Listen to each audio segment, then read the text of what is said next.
주중에 재미있는 일이 하나 있었습니다. 기독교 출판 업계에 일하시는 분이 전화를 해서 저희 교회 방문을 해서 한번 대화를 했습니다. 저에게 그분 출판사에서 발행한 책을 한 권 주셨습니다. 책 제목이 어느 목회자의 고백이라는 책이었는데, 교회를 개척하셔서 한 10년 정도 목회하시다가 몸이 약해지셔서 지금을 요양을 하고 계시는 그런 목사님이 본인이 목회했던 일들을 회상하시면서 쓰신 그런 책이었습니다. 금요일날 그 책을 받고 금, 토 이틀에 걸쳐 다 읽어보고서 저희 교회와 좀 유사한 것들이 많이 있어서 아주 재미있게 읽었습니다. 금요일에 그 책을 그 사장님께서 저에게 주시면서 하는 말씀이 누림교회 이야기라고 해서 책을 하나 냈으면 어떻겠냐라고 제안을 하길래 제가 그런 책을 만들면 팔리겠습니까? 했더니 그냥 좀 웃으셨습니다. 그 책 읽으면서 그 교회도 저희 교회하고 비슷한 내용이 여러 가지가 있었습니다.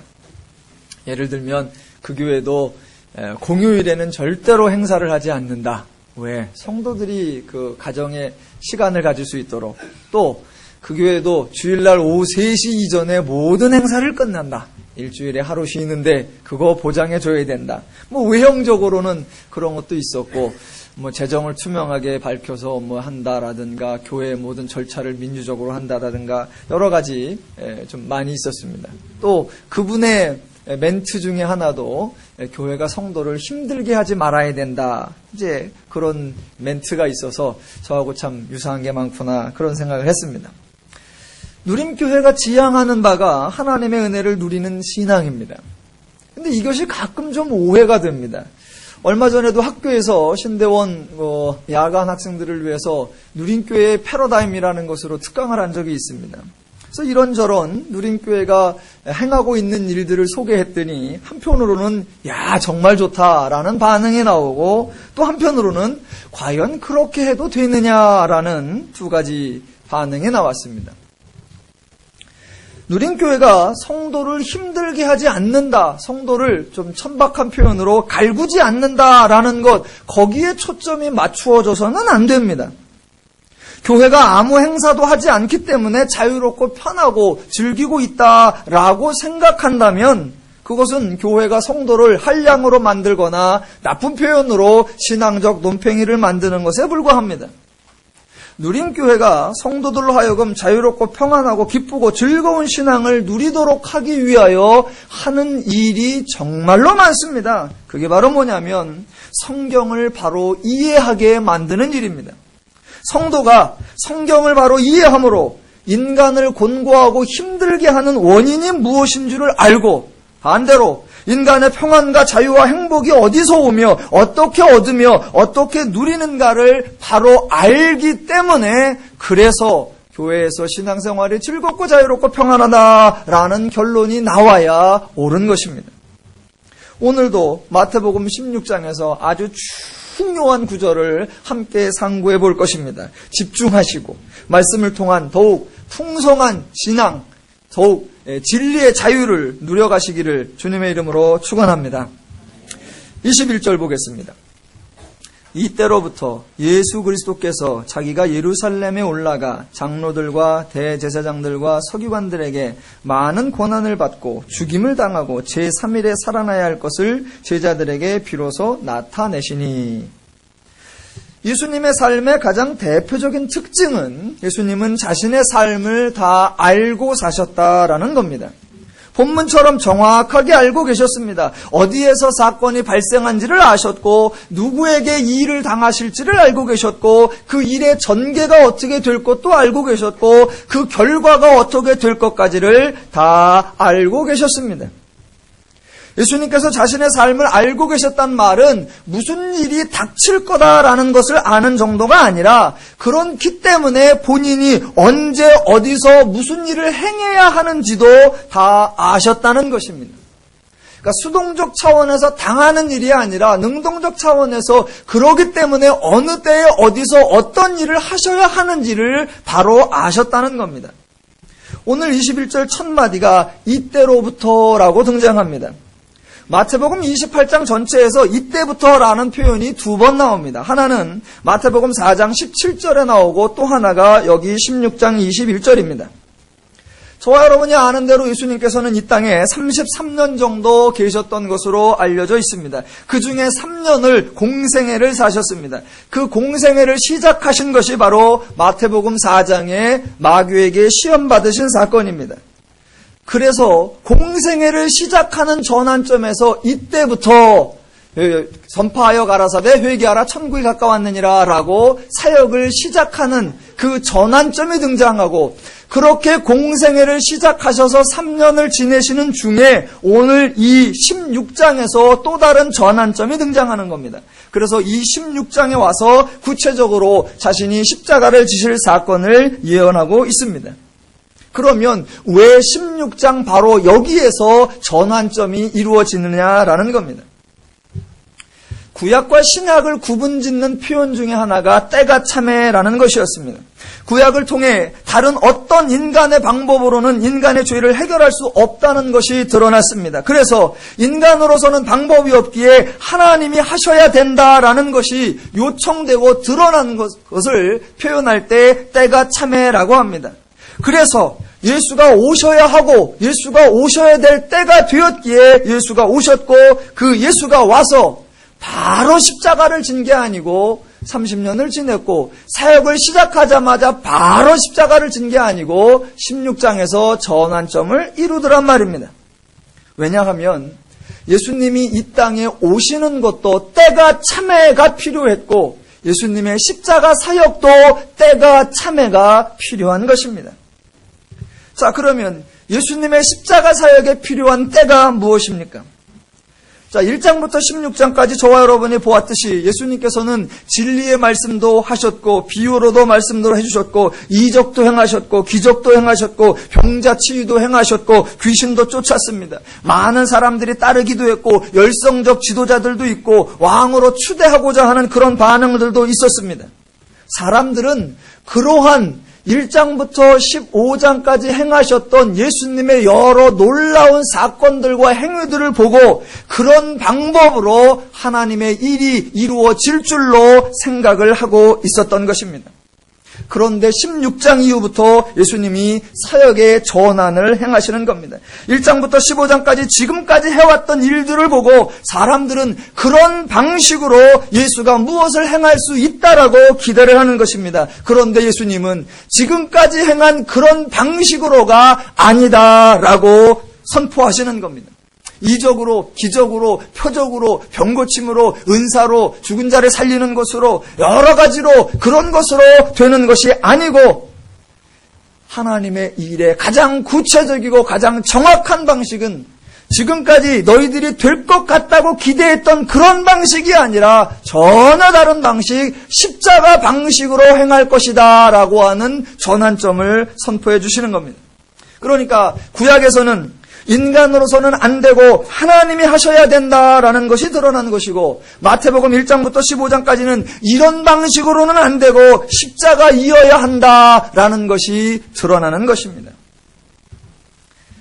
예수는 자신의 삶을 알고 사셨다라고 했습니다. 그런데 엄밀하게 따져보면 저와 여러분도 삶을 상당히 많이 알고 살아갑니다. 여러분은 아시고 사십니까? 모르고 사십니까? 많이 알고들 사십니다. 저와 여러분이 다 인간은 죽는다는 거 압니다. 다 알고 살아요. 또 아이들이 자라면서 그 아이의 인생이 어떻게 될지 대부분 다 압니다. 이 아이가 한 6개월 지나면 길 거다, 8개월 지나면 뭔가를 잡고 일어날 거다, 그 다음에 유치원을 들어갈 거다, 초등학교, 중학교, 고등학교, 대학교, 군대를 가고 결혼을 할 것이다, 다 압니다. 인생에 어떤 일이 일어날지 우리는 다 알아요. 혹시 또 이렇게 부를 수 있습니다. 아이고, 그 아이가 어느 대학을 갈지 어떻게 아느냐? 갈지 안 갈지 어떻게 아느냐? 여기에서 갑자기 출생한 아이를 보고 어느 대학을 갈 거냐? 그렇게 생각을 하면 모르는 것 같지만 그 아이의 하나하나 해나가는 걸 보면 다 알아요. 얘 아이가 벌써 어렸을 때부터 책을 좋아하고 책을 많이 읽고 공부를 한다. 그럼 얘가 공부를 좀 잘하겠구나. 그랬더니 중학교 가서 고등학교 가서 공부를 열심히 해. 그럼 내가 대학을 가겠구나. 뻔히 알죠. 여기서 갑자기 20년을 확 뛰어넘어서 보면 모르지만 하나하나 이렇게 보면 알아요.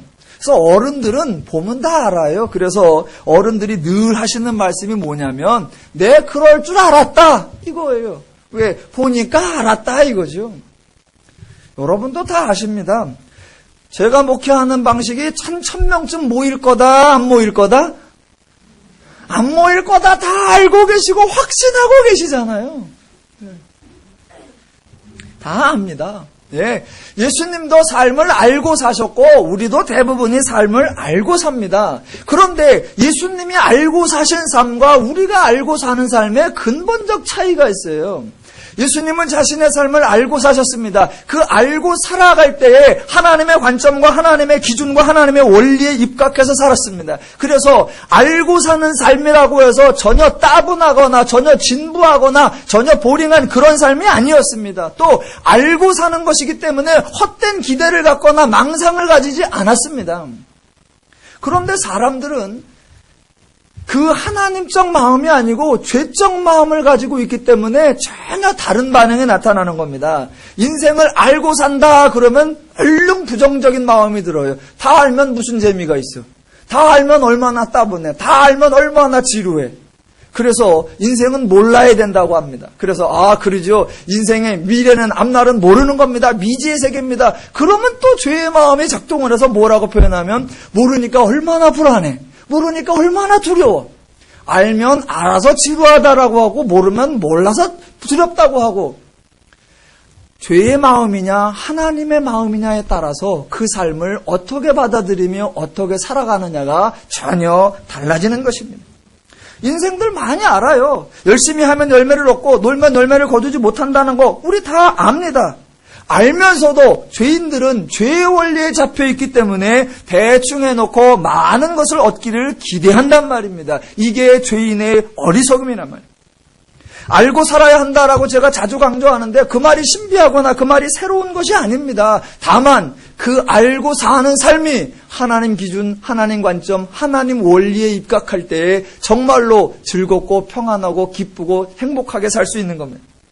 한번 여러분에게 여쭤보겠습니다. 저와 여러분의 신앙의 삶이 이미 결정되어 있습니다. 여러분은 천국에 와 있고 지금 하나님의 나라를 살고 있습니다. 그 사실이 변개되지 않을 것입니다. 여러분이 머리 깎고 스가 되어도 여러분의 하나님의 자녀됨이 취소되지 않습니다. 제가 이렇게 말씀을 드리니까 갑자기 따분해지십니까? 제가 이렇게 확실하게 선포해 드리니까 믿음의 신앙의 긴장이 확 풀어지고 믿음의 역동성이 다 추락돼 버립니까? 아니요. 정반대로 작동하죠. 하나님의 약속이 있고 하나님의 보장이 있다라는 것 때문에 우리 마음속에 담대함이 있고 평안함이 있고 넉넉함이 있을 수 있는 것입니다. 모든 사실을 하나님의 기준과 하나님의 관점으로 생각하시고 하나님의 원리로 살아가시기를 주님의 이름으로 축원합니다. 자, 21절에서 예수님께서 자기에게 일어날 일들을 말씀하셨습니다. 그랬더니 22절에 베드로의 반응이 나옵니다. 베드로가 예수를 붙잡고 항변하여 이르되 주여 그리마옵소서 이 일이 결코 주께 미치지 아니하리이다.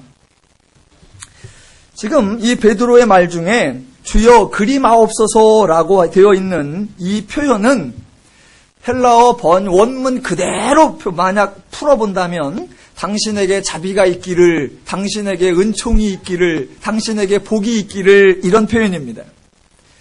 베드로가 아주 재밌는 사람이고 베드로가 위트가 있는 사람입니다. 성경을 이제 나중에 원문으로 보는 기회가 있겠습니다만 훨씬 더 재밌게 볼 수 있습니다.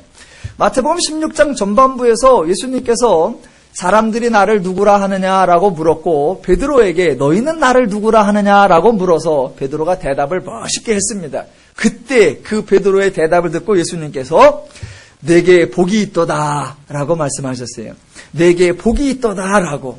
자, 그랬더니 잠시 뒤에 예수님이 하시는 말씀을 듣고 베드로가 예수님을 향하여 말하기를 당신에게 자비가 있기를. 좀 표정이 알아들으시는 표정을 좀 지어주십시오. 그러니까 그 언어 유희를 잘 쓰는 거예요. 내가 복이 있도다. 그러니까 단어는 달라요. 그런데 그 문장 패턴이 똑같은 겁니다. 내가 복이 있도다. 그랬더니 당신에게 자비가 있기를, 이러고 베드로가 지금 대답을 하는 거란 말입니다. 자, 여하튼 베드로가 당신에게 자비가 있기를, 그걸 달리 표현해가지고 주여 그리 마옵소서라고 지금 대답을 했단 말입니다. 그러면 베드로는 왜 예수님에게 주여 그리 마옵소서라고 말했을까요?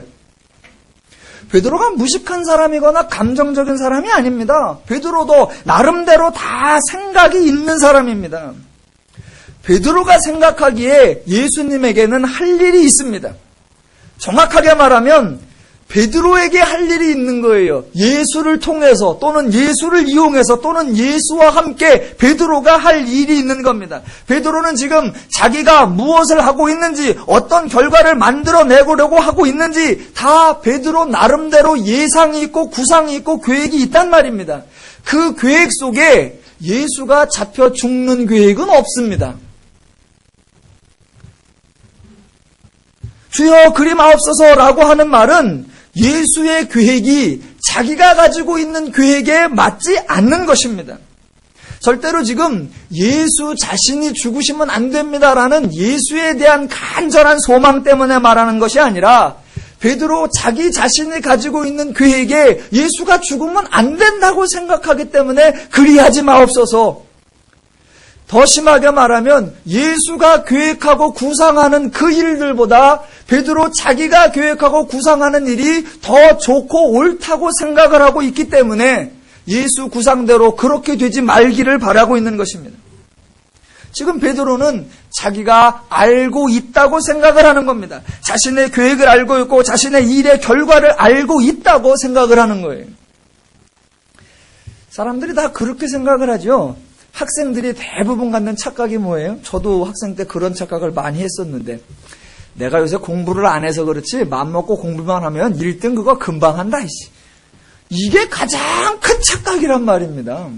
가장 그렇게 할 수 있으면 해봐. 근데 늘 그래. 내가 안 해서 그렇지 맘만 먹으면 1등 그거 금방 해.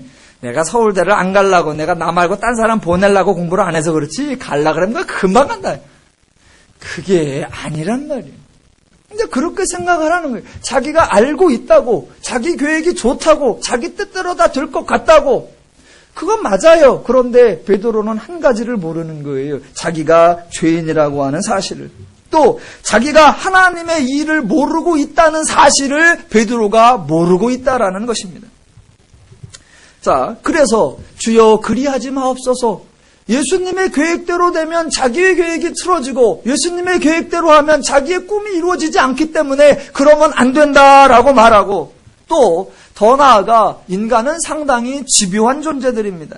단순히 지혜롭고 생각하는 정도가 아니라 자신이 지혜롭다고 생각하는 것을 이루기 위해서 물불을 가리지 않는 것이 인간들입니다. 지금 베드로가 뭐라고 하냐면 주여 그리 마옵소서, 그 다음에 이 일이 결코 죽게 미치지 아니하리이다 라고 말하는 거예요. 이 말 속에 베드로의 결연한 의지가 보이는 겁니다. 단순히 이런 일이 일어나지 않았으면 좋겠어요 라고 바라고 소망하고 기대하는 그런 표현이 아니라, 그런 일이 당신에게 일어나지 않도록 내가 막을 것이다. 아무도 그런 일이 생기도록 내가 좌시하지 않을 거고, 내가 막아서고, 내가 당신을 보호하고, 내가 당신을 지켜줄 거고, 결국 내 계획이 이루어질 수 있도록 나는 나의 모든 수고를 다할 것이다 라고 말하고 있는 것입니다. 자, 여러분이 지금 이 장면에서 예수님이라고 생각을 해보십시다. 그랬더니 여러분이 계획이 있어서 일을 진행하는데 베드로가 이렇게 반응을 해요. 그런 주여 그리 마옵소서, 이 일이 결코 일어나지 않을 거다. 그런 대답을 들으시면 여러분은 베드로를 어떻게 판단을 하시겠습니까? 예수님을 한 분의 리더 또는 지도자라고 생각하고 베드로를 부하 또는 직원이라고 생각을 한다면 베드로의 이러한 행동은 상사에게 어떤 일어날 일을 막아주려고 하는 충성스러운 종으로 여겨질까요? 아니면 자기 욕심에 사로잡혀 상사의 계획마저 틀어버리려고 하는 야망가로 느껴질까요? 베드로에 대해서 여러 판단이 있을 수 있습니다. 목자들은 이렇게 말하겠죠. 비록 베드로가 미련하기는 하였지만 그래도 충성도만큼은 대단하다.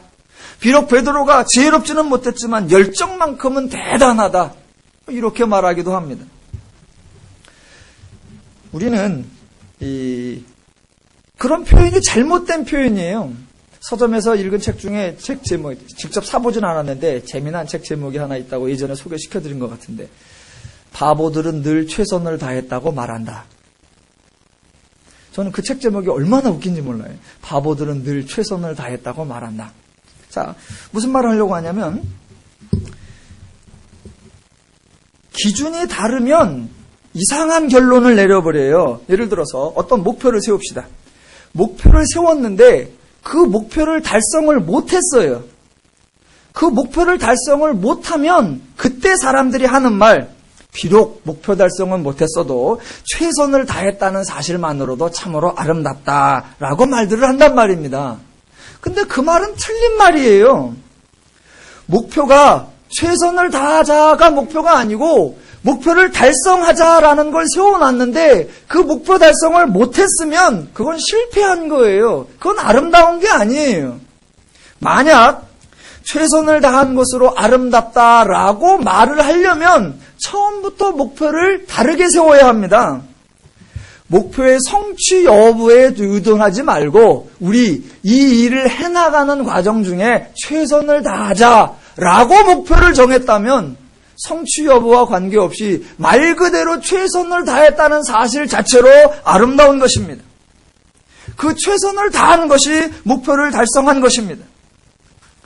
그런데 우리는 그 기준 적용을 잘 못하니까 목표 달성을 못했으면 실패인데 그 실패를 좋은 말로 표현하기 위해서 그래도 최선을 다한 것이 아름다워. 아니요. 사람들은 최선을 다했다는 것을 상당히 중요하게 생각합니다. 그보다 더 중요한 게 있는 겁니다. 최선을 다하는 거 그건 중요한 게 아니에요. 왜냐하면 그건 당연한 거기 때문에.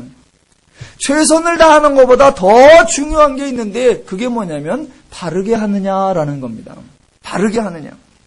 지금 베드로를 어떻게 판단할 것인가, 그 베드로에 대한 판단이, 예수님의 판단이 23절 후반부에 나옵니다. 후반부에 이렇게 나옵니다. 내가 하나님의 일을 생각하지 아니하고 도리어 사람의 일을 생각하는도다. 저는 여러분에게 베드로가 충복입니까? 야망가입니까? 라고 질문을 했는데 예수님은 그런 식의 질문과 그런 판단을 아예 하지 않는 거예요.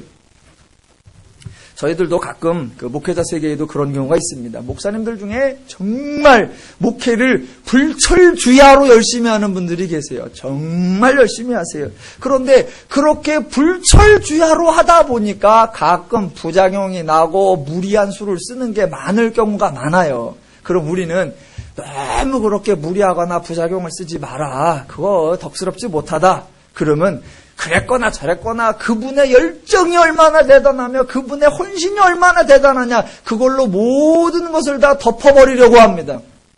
예수님은 우리에게 충성을 했느냐, 열정적으로 했느냐, 이런 걸 묻는 것이 아니라 바르게 했느냐, 하나님의 원리대로 했느냐라는 것을 질문하는 겁니다. 기독교는 열정의 문제가 아닙니다. 기독교는 열심의 문제가 아니에요. 기독교는 최선의 문제가 아니에요. 기독교는 하나님의 원리대로 하느냐, 바르게 하느냐라는 것으로 판단받는 것입니다. 자, 베드로를 향하여 예수님께서 아주 재미난 표현을 하십니다. 23절. 예수께서 돌이키시며 베드로에게 이르시되 사탄아 내 뒤로 물러가라. 너는 나를 넘어지게 하는 자로다. 혹자들은 예수님께서 베드로에게 신라라고 단호하고 엄격하게 말씀을 하셨구나, 그렇게 생각을 합니다. 베드로를 사탄으로 보시고 사탄아 물러가라 이렇게 말씀하셨구나, 아주 예수님께서 경노하셨구나. 전혀 그렇지 않습니다. 자, 예수님께서 베드로를 사탄아라고 부르신 것은 맞습니다. 그렇다면 만약 예수님께서 베드로를 사탄으로 또는 사탄에 들어가 있는 존재로 그렇게 보셨다라고 하면 그 사탄의 마음을 가진 그 사탄 같은 존재를 향하여 뭐라고 말씀하셔야 되냐면 사탄아 떠나가라, 나를 떠나라 라고 말씀하셔야 합니다. 그런데 예수님 말씀은 그렇지 않아요. 비교를 한번 해보겠습니다. 마태복음에 예수님이 사탄에 대하여 언급하시는 장면이 또 하나 나오는데 그게 4장에서 예수께서 사단에게 시험을 받으신 후에 하시는 말씀입니다. 시험 받으신 후에 그 사탄을 향하여 하신 말씀이 마태복음 4장 10절에 나오는데 뭐라고 나오냐면 사탄아 물러가라 이렇게 나옵니다. 여러분 주보에 헬라어 원문으로 제가 적어놨습니다. 휘파게 사탄아. 자, 그런데 16장 23절에서 사탄아 물러가라 하는데 달라요. 사탄아 내 뒤로 물러가라. 휘파게 오피소무 사탄아. 사탄아 내 뒤로 물러가라. 뭐가 다르냐면 예수님은 베드로를 사탄을 대하듯 대하시는 것이 아니라는 것입니다. 예수님은 베드로가 무슨 말을 할지도 알고 계셨고 왜 그렇게 말하는지도 알고 계셨다는 것입니다. 베드로의 말에 대하여 네가 그래도 열심으로는 나에 대하여 충성을 다하고 있구나 칭찬하지도 않고 그러나 내가 상당히 무식하구나라고 책망하지도 않고 베드로의 죄인의 한계를 다 알고 계셨던 것입니다. 그래서 베드로를 사탄으로 책망하여 꾸짖고 혼내시는 것이 아닙니다. 또 베드로를 제자의 직분을 철회시키고 그러지 않습니다. 베드로 같은 존재는 제자로서의 자격을 잃었다라고 판단하는 것이 아니라 이 일 후에도 베드로는 여전히 예수님을 따르고 예수님은 여전히 베드로를 데리고 다니십니다. 그러니까 베드로를 사탄아 물러가라 해서 쫓아내는 것이 아니라 사탄아 내 뒤로 물러가라 라고 말씀하십니다. 또 말하기를 너는 나를 넘어지게 하는 자로다 라고 말합니다. 과연 베드로가 예수님을 넘어뜨릴 수 있습니까? 없습니다. 넘어지게 하는 자로다라는 말은 장애물 또는 거치는 돌, 걸리적거리는 바위라는 표현입니다. 베드로가 아니 사탄이 예수님의 행하시는 일을 막아설 수 없습니다. 예수님은 베드로를 지금 걸림돌로 간주하셨습니다. 그렇다고 해서 그를 제거하신 것이 아니라 자신의 뒤로 오게 하셨습니다. 이게 하나님의 일하시는 방식입니다. 그래서 그 베드로가 어떻게 되었습니까? 베드로가 예수님의 제자 역할을 아주 잘 행하는 것을 우리는 사도행전에서 볼 수 있는 것입니다. 자, 예수님이 베드로를 책망하지 않았다고 했습니다. 대신 베드로가 들은 말은 내가 하나님의 일은 생각지 아니하고 도리어 사람의 일을 생각하는도다. 그 말을 들었습니다. 잘 생각해 보십시오. 베드로는 말 그대로 최선을 다한 거예요. 거기까지가 베드로의 역량이에요. 하나님의 일을 생각하지 않은 것이 아니라 생각을 할 수가 없었던 것입니다. 왜? 모르는 거니까 못한 거예요. 여러분에게 여쭤보겠습니다. 자, 지금 여러분이 베드로의 입장에 처해 있다고 한번 상상을 해보십시다. 그럼 여러분은 무엇을 기대하시겠습니까? 지금 뭔 말이냐면 23절에서 예수님께서 베드로에게 내가 사람의 일을 하나님의 일을 생각지 아니하고 도리어 사람의 일을 생각했다 라고 말했으면 그 다음 24, 25절에 무슨 말이 나와야 되느냐라는 걸 여러분이 예측해낼 수 있어야 한다는 겁니다. 하나 예를 들어볼게요. 어떤 사람이 고속도로에서 나와가지고 여기가 유성 톨게이트예요. 그런데 유성 톨게이트 딱 나오자마자 저를 만나서 여기가 서대전 톨게이트 맞죠? 라고 그러면 그 사람은 타지방 사람이니까 모른단 말입니다. 그럼 제가 여기는 서대전 톨게이트가 아니에요 라고 말하면 그 사람이 그 다음 말에 뭘 기대하겠어요? 저에게서 여기는 서대전 톨게이트가 아니에요. 여기는 유성 톨게이트고요. 서대전 톨게이트는 들어가셔서 한 7분을 더 가셔야 됩니다. 아니면 밖으로 나오셨으니까 기왕에 국도를 타고 이쪽으로 한 15분 정도 더 가야 됩니다. 라고 말해주기를 기대할 거잖아요.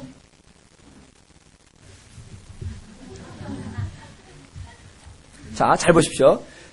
베드로에게 내가 하나님의 일을 생각지 아니하고 도리어 사람의 일을 생각하는도다 라고 말씀하셨는데 베드로로서는 사람의 일만 생각하는 것이 당연하고 하나님의 일을 생각을 안 하는 것이 아니고 아예 그런 것이 있는지도 모르고 있단 말입니다. 그런 것이 있는지도 아예 모르고 있는 그 사람에게 왜 하나님의 일을 생각지 아니했느냐라고 책망해서는 안 됩니다.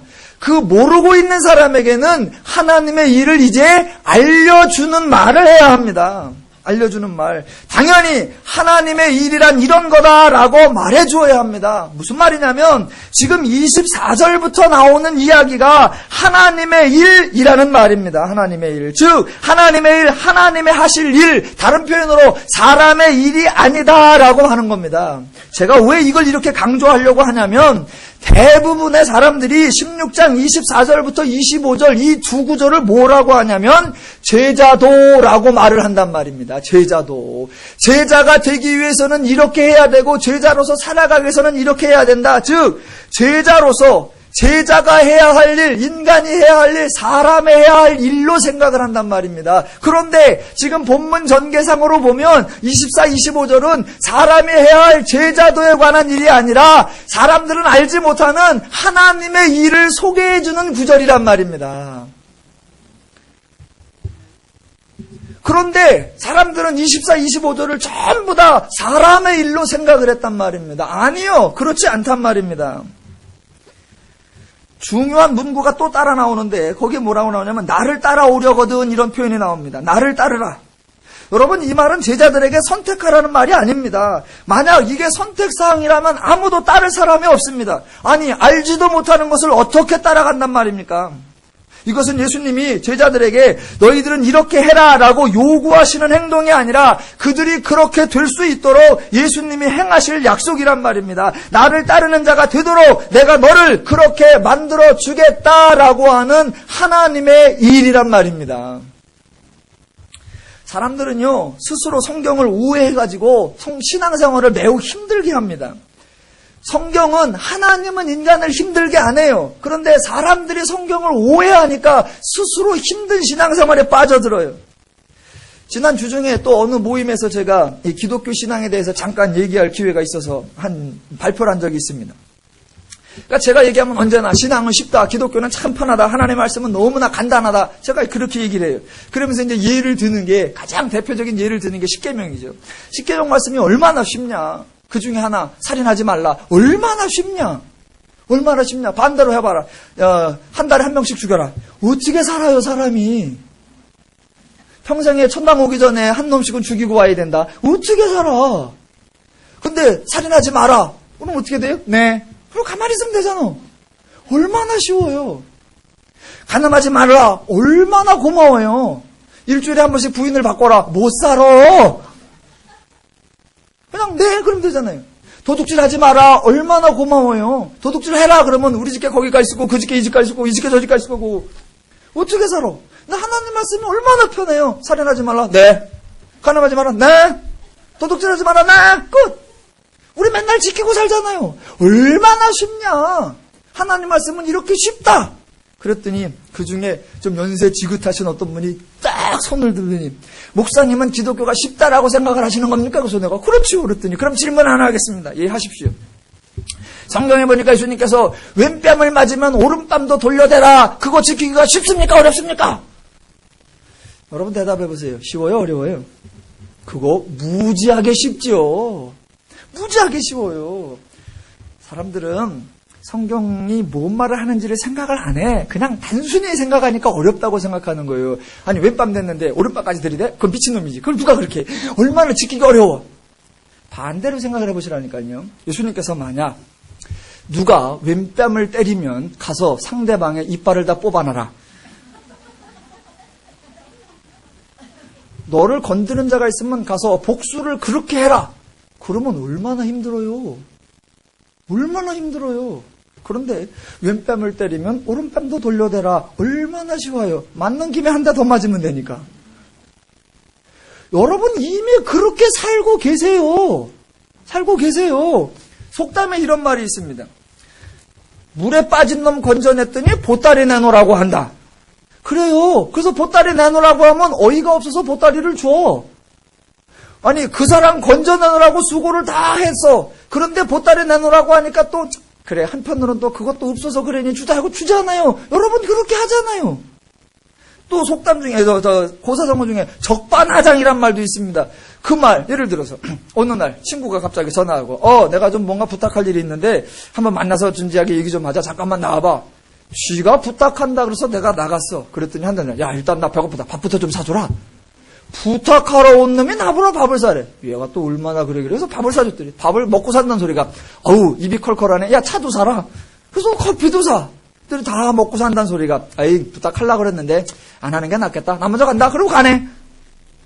그러면 졸지에 나가줬지요. 밥 사줬지요. 차 사줬지요. 시간 썼지요. 그리고 가는 애 붙잡아 놓고 야 밥값 도로 내놔, 야 차값 도로 내놔. 여러분 그러십니까?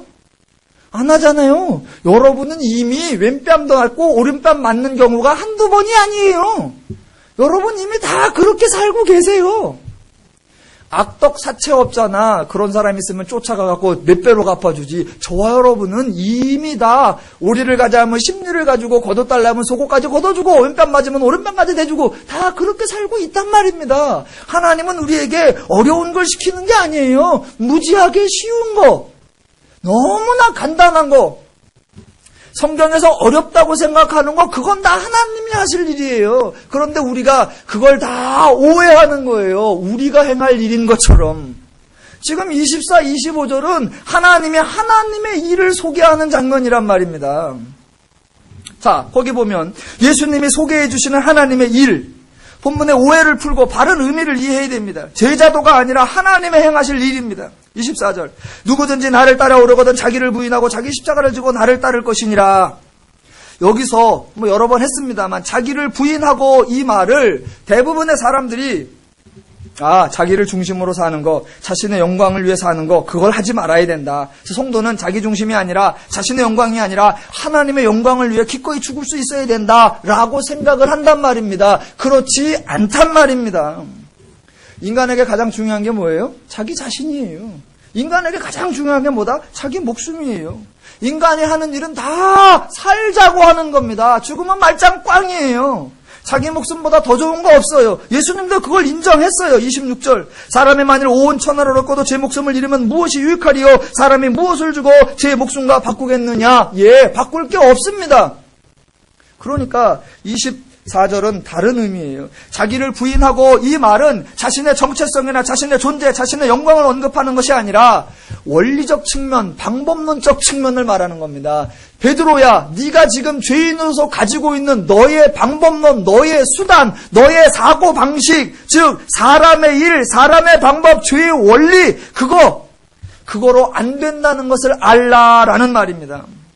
그런데 베드로에게 베드로야, 너 그걸로 안 된다는 것을 알아라 라고 해서 알 수가 없습니다. 왜냐하면 보세요, 인간은 자신이 알고 있는 게 오직 한 가지 방법인데 그 방법으로 안 된다라고 말해주면 알았습니다 할까요? 안 합니다. 왜냐하면 그 한 방법밖에 없는데 안 된다고 해도 할 수 있는 방법이란 그것밖에 없기 때문에 그건 포기를 못하는 거예요. 그걸 포기하면 대안이 없기 때문에. 그래서 그게 안 된다고 아무리 말해도 그걸 버릴 수 없는 거예요, 인간은. 자, 그런 사람에게 예수님께서 너 그걸로 안 된다는 것을 알아라, 그래서 그거를 버려라, 말이 됩니까? 안 됩니다. 이건 베드로에게 요구하거나 기대하는 얘기가 아니란 말입니다. 또 자기 십자가를 지고 나를 따르라. 여러분, 자기 십자가를 지고 이런 방법론에 대해서 베드로는 전혀 모르고 있단 말입니다. 모르는 방법을 어떻게 선택하고 모르는 방법을 어떻게 따라간단 말입니까?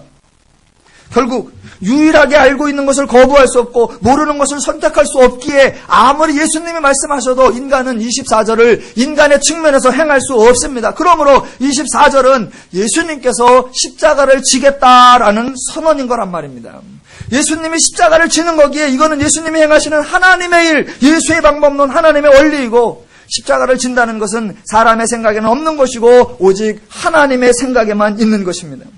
이제 베드로를 하나님의 생각을 알고 하나님의 원리를 아는 자로 만들어 주겠다라고 하는 하나님의 선언적 표현 방식인 겁니다. 25절도 마찬가지예요. 누구든지 제 목숨을 구원하고자 하면 잃을 것이요, 누구든지 나를 위하여 제 목숨을 잃으면 찾으리라. 이것도 오해가 되었단 말입니다. 오해하면 안 돼요. 이 땅에서 내가 영광을 맛보고 살면 천국이 없고, 이 땅에서 예수를 위해 살고 죽으면 천국에서 영생을 얻는구나, 이런 말이 아니란 말입니다. 이런 말이. 사람은 당연히 살고자 하는 방식을 택합니다. 죄인이 살려고 죄적 방식을 택하는 거예요. 그런데 그 죄적 방식으로는 아무리 목숨을 구원하고자 해도 이룰 수밖에 없습니다. 그래서 그냥 죽는 거예요. 그렇다고 인간에게 제 목숨을 잃으면 찾는 방식, 그런 방식은 원래 없는 거예요. 필생즉사 사즉필생, 그거 죽기를 각오하고 발버둥 치려고 하면서 한다, 그거요. 죽기를 각오하고 살려고 하는 거지, 죽기를 각오하고 죽으면 죽어요, 그거는. 그러니까 그거는, 그거하고 지금 이 말씀하고는 전혀 차원이 다른 거란 말입니다. 그래서 인간에게 목숨을 이름으로 찾는 방식, 그런 건 없습니다. 인간에게 그 방법이 없기에 예수가 왔다는 것이고, 인간에게 그 방법이 없기에 예수가 십자가를 진다는 말입니다. 그래서 십자가는 사람의 일이 아니고 하나님의 일이요 예수의 일입니다. 그래서 24, 25절은 절대로 제자도가 아니라 하나님의 도, 하나님의 원리, 하나님의 일인 것입니다. 사람들은 이걸 다 오해해가지고 24, 25절을 우리가 지켜내야 그때서 제자가 되고 우리가 지켜내야 그때서 상을 받고, 아니요. 우리가 그런 존재가 될 수 있도록 예수가 왔고 예수가 십자가를 지고 우리를 그렇게 만들어 주겠다는 겁니다. 더 나아가 볼까요? 27절. 자, 베드로는 사람의 일만 생각하지 하나님의 일은 생각하지 않았습니다. 생각을 안 한 게 아니라 생각을 못 한다고 했어요. 하나님의 일에 대해 전혀 알지 못하는 자가 하나님의 일을 선택하고 하나님의 방법을 따른다, 그건 불가능하단 말입니다. 그래서 24, 26절은 베드로에게 기대하는 권면이 아니라 하나님의 행하실 이 일의 선언이란 말입니다. 그렇게 선언이라고 보면 27절이 또 다른 의미가 되어버립니다. 27절. 인자가 아버지의 영광으로 그 천사들과 함께 오리니 그때에 각 사람이 행한 대로 갚으리라. 지금 이 구절은 종말이나 재림을 말씀하시는 것이 아니에요. 지금 예수님은 십자가 사건을 말씀하시는 겁니다. 28절도 진실로 너희에게 이르노니 여기 서 있는 사람 중에 죽기 전에 인자가 그 왕권을 가지고 오는 것을 볼 자들도 있느니라. 이 모든 게 예수의 십자가 사건 때를 말하는 겁니다. 자, 만약 베드로가 27절 끝에 나오는 대로 인자가 천사들과 함께 오르니 그때에 각 사람이 행한 대로 갚으리라. 만약 예수님께서 인간이 행한 대로 갚는다면, 그래서 베드로가 행한 대로 갚는다면 베드로는 어떤 결과를 얻게 될까요?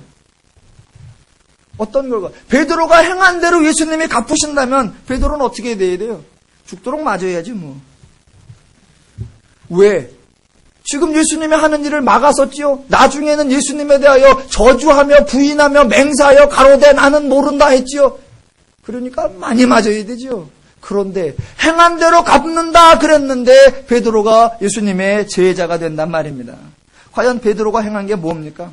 베드로는 아무것도 모르고 그저 자기 생각으로 예수만 따르고 있을 뿐입니다. 그렇게 아무것도 모르고 자기 생각으로 예수를 따라가고 있는데 그것을 예수님은 베드로가 나를 따르는구나 라고 여겨주신다는 겁니다. 요한복음 21장에 가보면 베드로가 예수님을 떠나버려요. 예수님이 죽으신 거 보고 떠나가 버려서 이제 고기나 잡겠다 그런단 말입니다. 예수님을 떠나갑니다. 그랬더니 예수님이 베드로를 찾아가십니다. 그래서 베드로 옆에 예수님이 계시는 거예요. 베드로 옆에 예수님이 계세요. 그런데 예수님이 베드로를 딱 보시면서 네가 나와 함께 있구나 라고 말해주시는 거예요. 예수님이 여기 있는데 베드로가 온 게 아니라 베드로가 거기 있는데 예수님이 가신 거란 말입니다. 가서 옆에 쳐다봐놓고 네가 나를 떠나지 않는구나, 네가 나와 늘 동행하는구나, 네가 나와 함께 있구나, 너는 복이 있을지어다 라고 말해주시는 거, 이게 바로 하나님의 방식이란 말입니다. 성경에 나오는 행한 대로 갚는다라는 표현은 절대로 상급이나 보상을 말하는 것이 아니라 은혜를 나타내는 또 다른 표현 방식입니다. 기독교에서는 은혜에서 출발하는 거예요. 은혜에서 출발하기 때문에 세상의 방식과 다른 거란 말입니다. 저와 여러분 이미 복을 다 받으셨습니다. 이제서 무엇을 행함으로 새롭게 행한 대로 받을 복이 없습니다. 저와 여러분은 행한 대로 받는 것이 아니라 은혜로 받은 것입니다. 이미 복을 받았기 때문에 남은 것은 상급이나 면류관에 관한 것이 아니라 받은 복을 구현하느냐 누리느냐에 관계되어 있는 겁니다. 행한 대로 갚는다 그게 아니에요. 자, 이미 은혜로 복을 받았고 이제 남은 건 그 받은 복을 구현하느냐 누리느냐 이것만 남았는데, 받은 복을 누리는 거, 받은 복을 하나님의 원리와 하나님의 기준에 맞춰서 행동함으로 내 삶 속에 구현하는 거, 이걸 성경적 표현으로 뭐라고 하느냐? 심은 대로 거두리라 라고 말하는 거예요. 잘 보십시다. 갈라디아서 6장 7절에 보면, 그러니까 이제 행한 대로 갚는다 또는 심은 대로 거둔다, 이 말을 성도들이 너무나 오해하기 때문에 제가 좀 풀어보려고 하는 겁니다. 갈라디아서 6장 7절에 이런 말이 나옵니다. 스스로 속이지 마라. 하나님은 업신여김을 받지 아니하시나니 사람이 무엇으로 심든지 그대로 거두리라. 자기 육체를 위하여 심는 자는 육체로부터 썩어질 것을 거두고 성령을 위하여 심는 자는 성령으로부터 영생을 거두리라. 이 말은 상급이나 면류관이나 보상이나 이런 얘기가 아니에요. 심은 대로 거두리라. 자, 예를 들어 보겠습니다. 콩 심은데 콩 난다. 여러분, 콩 심은데 콩 나면 그게 상급이에요? 콩 심은데 콩 나면 그게 면류관입니까? 아니요. 콩 심은데 콩이 나면 그건 콩의 열매예요. 그건 원래 콩이었기 때문에 콩이 맺힌다라는 그 원래 씨앗과 열매의 원리란 말입니다. 콩 심은데 콩 난다, 이 말은 뭐냐면 콩 심은데 콩 난다라는 말은 콩 심은데 콩 난다는 말이에요. 왜 그러냐면, 뭔 말을 하려고 하냐면, 콩 심은데 콩 난다, 이 말은 심었는데 안 난다, 이런 건 없다는 거예요. 콩을 심었으면 콩이 난다예요. 하나님의 말씀의 정확성이에요. 하나님의 원리의 불변성이에요. 인간은 심었는데 안 나는 경우가 많다고 생각해요. 그래서 이거 헛심 쓰는 거 아니요? 이거 괜히 쓸데없는 짓 하는 거 아니요? 이런 생각을 한단 말입니다. 왜? 심었는데 안 날 수도 있잖아. 괜히 충성했는데 꽝 될 수도 있잖아. 우리는 그런 생각을 한단 말입니다. 하나님은 심은 대로 거두리라. 콩 심은 데 콩 난다. 그건 분명하다. 그건 확실하다. 그건 변개함이 없다. 이걸 말하는 겁니다. 또 하나, 콩 심은 데 콩 난다. 이거는 콩 심은 데 콩 난다는 말이라니까요. 무슨 말이냐? 우리는 자꾸 콩 심어놓고 팥나라고 그래. 콩 심었으면 콩이 나야 된단 말입니다. 근데 우리는 자꾸 콩 심고 팥을 기대한단 말입니다. 그런 게 없다라는 거예요. 콩 심었으면 콩이 난다라고 알아라. 우리는 전부 다 콩 심어놓고 팥나라고 그래. 아니요. 하나님의 원리의 불변성, 하나님 원리의 일관성을 말하는 겁니다. 예를 들어 봅시다. 어떤 사람이 기도를 많이 해. 기도를 많이 하면 기도를 심은 거잖아요. 그럼 뭐가 나요? 기도가 나야죠. 아이고, 기도를 많이 하니까 다음부터 앉으니까 기도가 잘 나오고 깊은 기도가 나오고 많은 기도가 나오고 기도가 잘 돼. 그럼 기도 심은 데 기도 난 거지요. 근데 우리는 기도해놓고 기도했으니까 이제 사업 잘 되겠지. 그건 콩 심은 데 팥 나기를 바라는 거예요. 감자 심어놓고 사과 나라고 하는 거나 같은 거란 말입니다.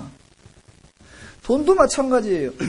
어떤 사람이 누군가를 도와줘. 그래서 돈을 썼어. 그러면 돈을 썼다는 게 중요한 게 아니고, 아, 내가 저 사람을 도와줘야 되겠구나 라는 긍휼한 마음과 자비한 마음과 애통한 마음을 가졌단 말입니다. 긍휼과 자비와 애통으로 행동을 했단 말입니다. 그러니까 그 긍휼과 자비와 애통 행동 속에 그걸 심었으니 그 사람 속에 평화와 기쁨과 자유와 안식이라고 하는 하나님 차원의 것을 심으니 하나님 차원이 돌아온다. 콩을 심으니 콩이 난다, 이거란 말입니다. 근데 우리는 선한 일 하나 했으니까 자식 대학 붙여주시고, 선한 일 하나 했으니까 주식 뻥튀기 가게 해주시고, 콩 심은 데 팥 나고 감자 심고 사과 나라 그랬단 말입니다. 아니요. 자, 마지막으로 하나. 27절과 28절 다시 한번 읽어봅니다. 인자가 아버지의 영광으로 그 천사들과 함께 오리니 그때 각 사람이 행한 대로 갚으리라. 진실로 너희에게 이르노니 여기 서 있는 사람 중에 죽기 전에 인자가 그 왕권을 가지고 오는 것을 볼 자들도 있느니라.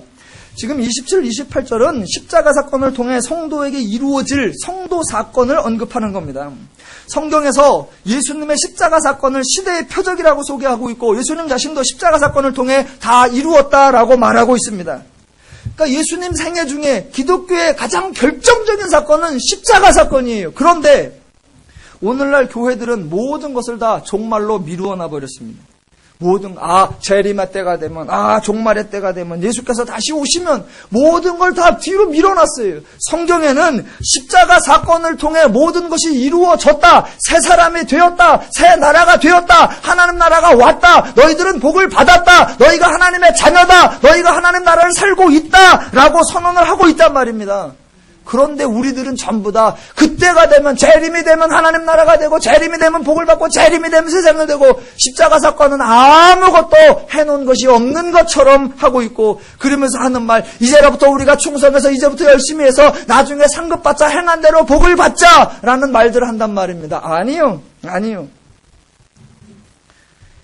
저와 여러분은 우리가 알지도 생각하지도 따르지도 않았던 그 하나님의 일, 십자가 사건을 통해서 이미 성도가 되었습니다.